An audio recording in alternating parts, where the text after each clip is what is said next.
ভগবানের নাম স্মরণ করতে হবে, নিজের ইষ্ট মন্ত্র শুদ্ধাসনে বসে যথাযথভাবে জপ করতে হবে।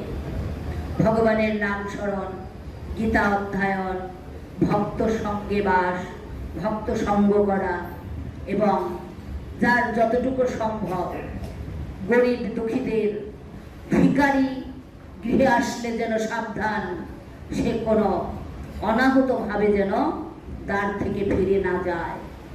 অক্ষয় তৃতীয়ার দিন তাকে যথাসাধ্য দান করতে হবে। তাতে কি হয়? জ্যোতিষশাস্ত্র মতে এই সকল খুঁটিনাটি দান করলে তার জীবনে সৌভাগ্যের ফল হয়, তার জীবনে অনেক সুখ সমৃদ্ধ নেমে আসে। শাস্ত্র মিথ্যা নয়। শাস্ত্র যদি মিথ্যা হবে বাবা, দেখুন জ্যোতিষশাস্ত্রে এই যে পঞ্জিকায় দেখি না যে এতটার সময় অমুক দিন অমাবস্যা, অমাবস্যা হয় কিনা, সেদিন ঘোর অন্ধকার আসে কিনা, অমুক দিন পূর্ণিমা, পূর্ণিমা হয় কিনা, সেদিন পূর্ণ চাঁদ উঠে কিনা, জল এত এত আর হয় কিনা, জল কম হবে কি হয় কিনা, তাহলে শাস্ত্র মিথ্যা? শাস্ত্র কখনো মিথ্যা নয়। সূর্য এতটায় উদিত হবে তাই হয় কিনা, এতটায় অস্ত যাবে তাই হয় কিনা, তাহলে এগুলো তো আমাদের চোখে চাক্ষুষ প্রমাণ, শাস্ত্র অনুসারে আমরা দেখি যে তাই হচ্ছে। তাই শাস্ত্র সত্য, চিরন্তন সত্য, এবং তার প্রতি আমাদের অটুট বিশ্বাস রাখতে হবে। এই হলো মোটামুটি অক্ষয় তিথি। অক্ষয় তিথির ব্যাখ্যা এগুলো বিশদ বিশাল, কিন্তু যতটুকু সম্ভব মানুষ সাধ্য অনুসারে করবেন। তবে একটা কথা মনে রাখবেন, সেদিন যেন জীবনে কোনো দুর্ভাবনা দুষ্কল্পনা না করি। আমরা যেন সেই দিনটা যেন শুভ শুভ কাজ, শুভ ভাবনা, শুভ চিন্তায় দিনটা অতিবাহিত করতে পারি। আর এই যে এটা হয়েছে কুরুক্ষেত্রে 18 দিন যুদ্ধের পরিশেষে কতজন মানুষ জীবিত রইলেন, কতজন সেটা সংখ্যা আমি বলতে পারবো না। তবে গান্ধারী কি বলেছিলেন? যথা ধর্ম তথা জয়।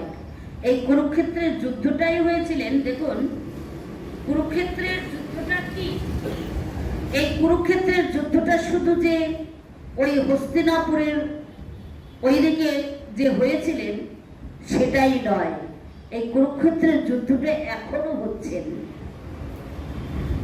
এখনো হচ্ছেন কুরুক্ষেত্রের যুদ্ধ। কুরুক্ষেত্র মানে কি?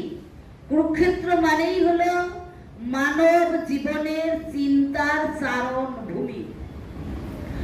মানব জীবনের চিন্তার চারণ ভূমি, যেখানে মানুষ সত্যের সাথে মিথ্যার, ন্যায়ের সাথে অন্যায়ের, ধর্মের সাথে অধর্মের প্রতিনিয়তই যুদ্ধ চলছেন।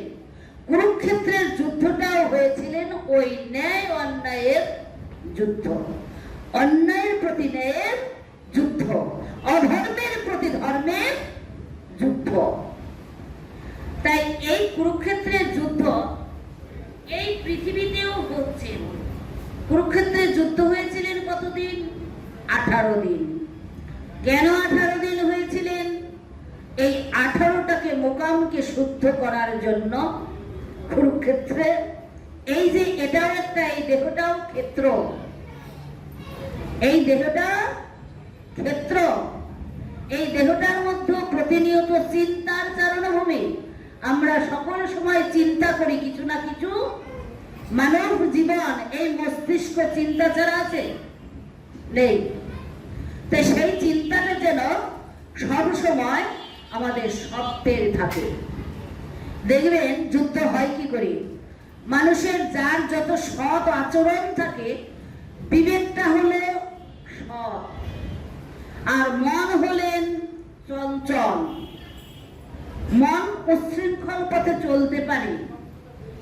ইন্দ্রিয়, এই যে 5টি কর্মেন্দ্রিয়, 5টি জ্ঞানেন্দ্রিয়, এই 10টি ইন্দ্রিয়, এই 10টি ইন্দ্রিয়ের রাজা হলেন মন। এই একাদশ ইন্দ্রিয়, এই একাদশ ইন্দ্রিয়কে পরিচালনা, 10টি ইন্দ্রিয়কে যেমন পরিচালনা করে মন, মনকেও আবার ধাক্কা দেয় কে? বিবেক। বিবেকটা হলেন সত্য, ন্যায় প্রতিষ্ঠিত। এই যে দেখুন, ধর্ম কথা বলি, কুরুক্ষেত্র হয়েছিলেন কি? ধর্ম ধর্মের যুদ্ধ। ধর্ম কথাটা বলি, ধর্ম ধর্ম বলি, ধর্মটা কি? কাকে বলি ধর্ম? ধর্মটা আসলে কি? ধ্রি ধাতু থেকে ধর্মের উৎপত্তি। ধ্রি মানে ধারণ করা, ধরে রাখা। কাকে ধরে রাখবো? কি ধরে রাখবো? ধর্ম হলো সত্যাগ্রহী ধর্ম। সত্যই ধর্ম আর মিথ্যাই অধর্ম। ধর্মকে যে রক্ষা করে, ধর্মও তাকে রক্ষা করে। ধর্মকে যে রক্ষা করে না, ধর্মও তাকে রক্ষা করে না। একটা জিনিস পড়ে রাখবেন, যে ধর্মকে যদি কেউ রক্ষা করে, ধর্মও তাকে রক্ষা করেন। তাহলে ধর্মটা কি? সত্যাগ্রহী ধর্ম। এই সত্যকে ধরে রাখতে হলে আমার কিছু শক্তির প্রয়োজন আছে। প্রয়োজন আছে না? আমি যদি একজন সম্মানী ব্যক্তিকে সম্মান দিতে যাই, তার সমকক্ষ তার পাশে গিয়ে দাঁড়ায়, তাহলে তার সেই রকম উপযুক্ত হতে হবে না? উপযুক্ত হতে হবে কিনা? তাহলে সেই উপযুক্ত হয়ে শাস্ত্রে বলেছেন, এই কারণে শাস্ত্রে বলেছেন মহৎ হয়ে মহতের সেবা করো। একজন চোর কি পারে সাধুকে সেবা করতে? একজন সাধু কি পারে চোরের মন মতো চলতে? পারবে না। যে কোনো কিছুর একটা ব্যালেন্সের প্রয়োজন, সমতা বিধান। একটা কিছু হয় কখন? সম্পর্ক ঘনিষ্ঠ হয় সমানে সমানে হলে। সমানে সমানে না হলে ঘনিষ্ঠতা হয় না। তাই ধর্মকে ধরে রাখতে হলে, এই যে দেখুন, ধর্মের 5টি আধার। ধর্মের 5টি আধার। এই ধর্মের 5টি আধারকে আমার আগে আয়ত্ত করতে হবে, তবেই ধর্ম আমার জীবনে টিকে থাকবে। না হলে তো ধর্মকে, সত্যকে আমি ধরে রাখতে পারবো না, সে ক্ষমতা আমার নেই। কলসিতে জল তুলি, কলসির তলায়, কলসির তলাটা যদি ছিদ্র থাকে বাবা, ওই কলসিতে জল টিকে থাকবে? থাকবে না। অর্থাৎ জলটাকে কলসিতে ধরে রাখতে হলে ওই কলসির ছিদ্রটাকে বন্ধ করে দিতে হবে। তাহলে আমাদের দেহে ধর্মটাকে যদি জড়িয়ে রাখতে চাই, দেহে ধর্মটাকে ধরে রাখতে চাই, তাহলে বাইরের যে ছিদ্রগুলো আমাদের মধ্যে আছে না, সেই ছিদ্রগুলোকে আমাদের বন্ধ করতে হবে। কিসের দ্বারা? লোহা পিটিয়ে, পেরেক পিটিয়ে, পাথর দিয়ে না, কর্মের দ্বারা।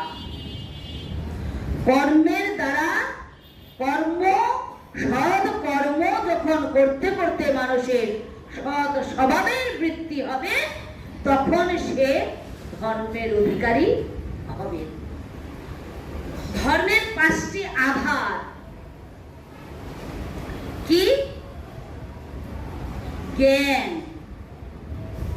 প্রথমেই হলো জ্ঞান, ধৈর্য, ন্যায় এবং প্রেম, সমর্পণ। জ্ঞান, ধৈর্য, ন্যায়, প্রেম, সমর্পণ।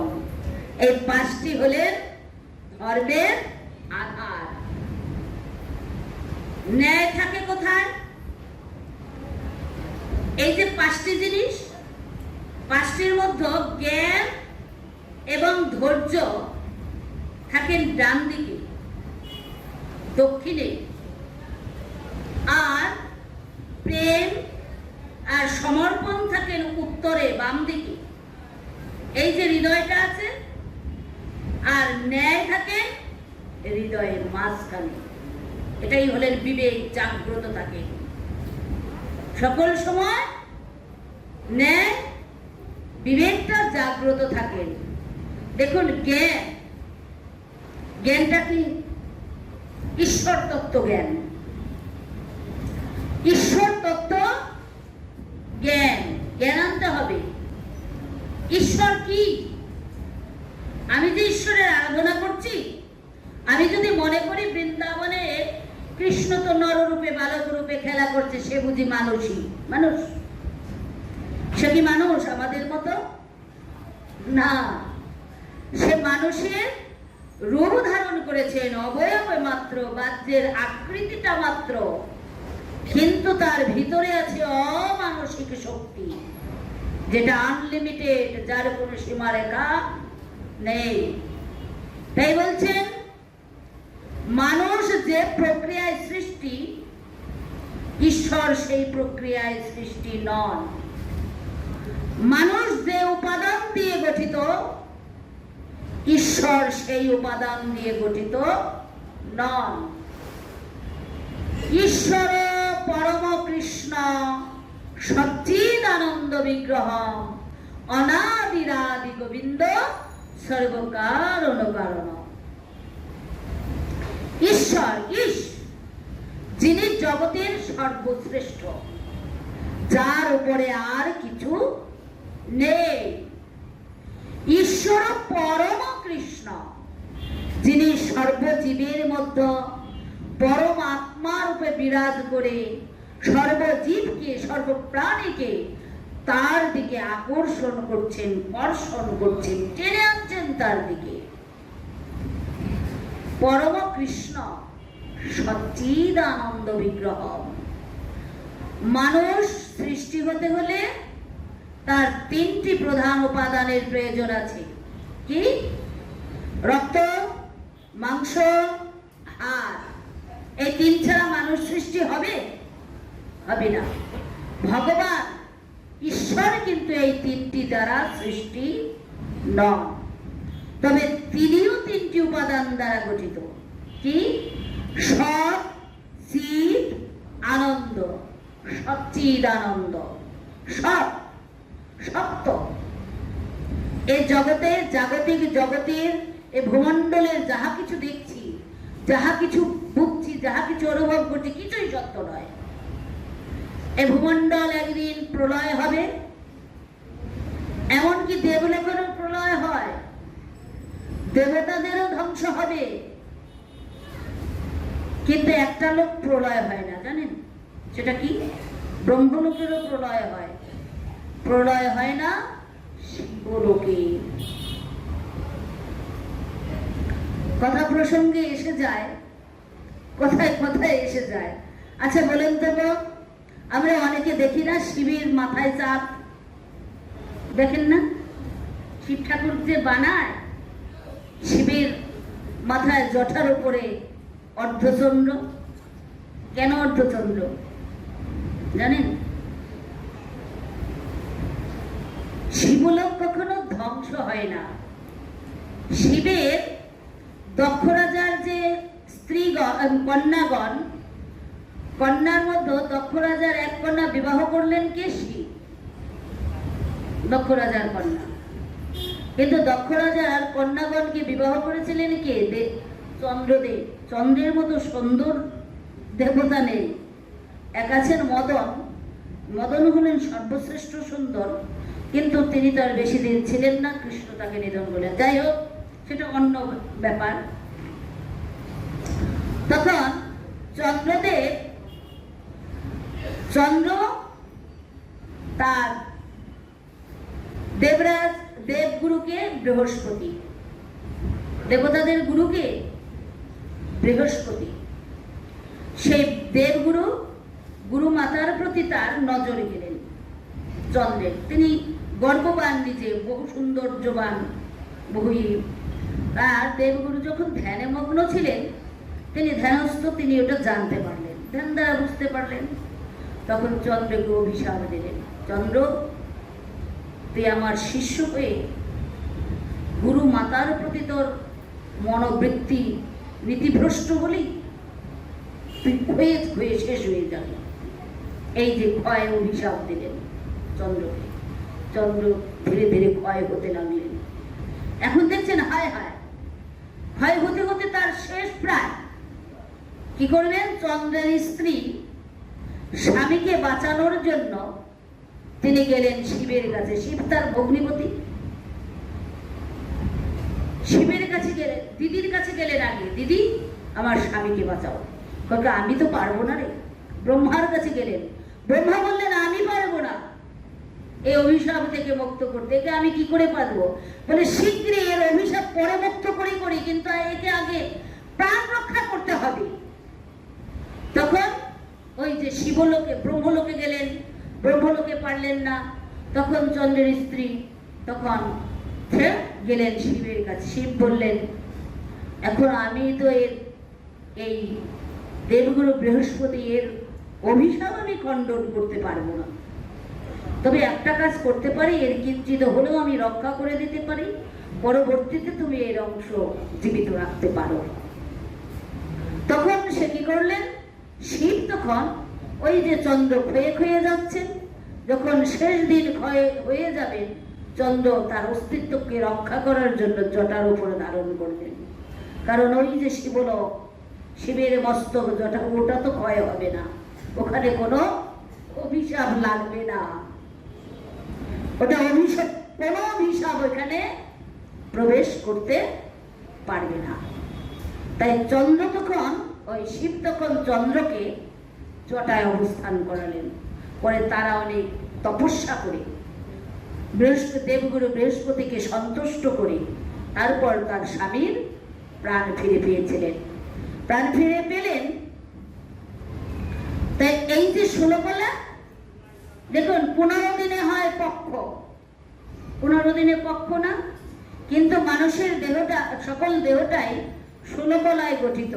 ওই 15 দিনের 15 পক্ষ হয়ে গিয়েছিলেন, 1 কলা রয়েছিলেন ওই চন্দ্রের মহাদেবের মস্তকের জটায়। তাই সেইখান থেকে ওই চন্দ্রের স্ত্রী তার সাধনার দ্বারা গুরুদেবকে তুষ্ট করে তার স্বামীর প্রাণ ওই 15 কলা দিয়ে সৃজন করেছিলেন। তাই শিবের জটায় অর্ধচন্দ্র দেখা যায়।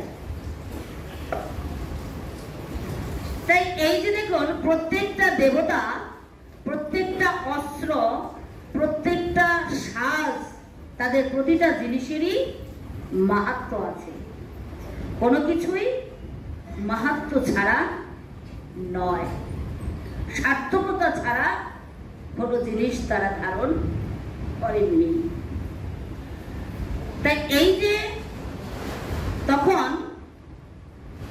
এই যে যুদ্ধ, কৃষ্ণ পরম কৃষ্ণ, এই যে জ্ঞান বলতেছিলাম, জ্ঞান, জ্ঞানে কি করে? জ্ঞান বুদ্ধিকে স্থির করে, জ্ঞান বুদ্ধিকে স্থির করে। যদি যার জীবনে দেখবেন কোনো কোনো ব্যক্তি আছে মিনিটের মধ্যে 17 বুদ্ধি করে আর করে ভাবি, হয় না এরকম? কিন্তু কোনো মানুষ আছে ধীর স্থির গতিতে চলে, তাদের অত বুদ্ধিমাতায় বারবার আনে না, আর ওখান থেকে জলে ফেলে দেনও না। তার মানে তার জ্ঞান জাগ্রত। ধৈর্য, ধৈর্য এই মাথাকে, মস্তিষ্ককে স্থির করে। অনেক সময় দেখা যায় না মানুষের অনেকের হট টেম্পার, কথায় কথায় রেগে যায়, কিন্তু ধৈর্য আনতে হবে। ধৈর্য থাকলে যারা সহনশীল তাদেরও মন হট টেম্পার, হঠাৎ মাথা গরম হয় না। কেন? বুদ্ধিমান ব্যক্তি সহজে রাগে না। যাদের মধ্যে বুদ্ধি কম থাকে, ধীর স্থিরতা কম থাকে, তাদেরকে আমরা গোদা ভাষায়, সহজ ভাষায় যেটা বলি, বোকা। বোকা মানুষ কিন্তু রেগে যায় বেশি। যারা সহজ সরল, রাগে না, হঠাৎ কোনো কার্যকারণ ছাড়াই রেগে যায়, দেখবেন মাথা গরম হয়ে সারছে। তার মানে তাদের বুদ্ধি কম আছে। যাদের মধ্যে ধীর স্থির বুদ্ধি থাকে, তারা কথায় কথায় রাগে না। তাহলে এই যে ধৈর্য, জ্ঞান, জ্ঞানটা কি? আত্মতত্ত্ব জ্ঞান। কি আত্মতত্ত্ব জ্ঞান? এ জগতে সকলেই নশ্বর, একদিন ভেঙে যাবে, সকলে চূর্ণ হয়ে যাবে।